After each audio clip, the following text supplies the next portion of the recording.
All right, switches. This is just a simple switch. Call it a knife switch. On and off. Open, closed. It's known as a single pole.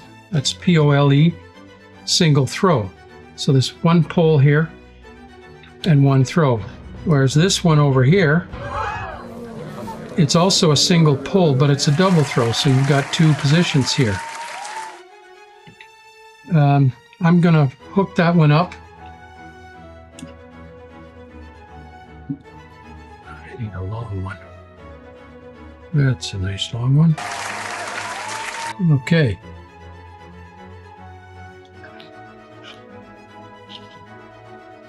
There it is at 6 volts. I can go up to 12 because I know they're 12-volt bulbs, but circuit A, circuit B. That's the benefit of a single pole double throw switch. And this is the same thing in a toggle switch. 3 connectors. The middle one's the common to either one. Now this one is off in the middle, on, off, on. Now this one is sprung, but you can also get them switched, but this is easily found. Put this little piece of tape on the motor so it's real obvious to see.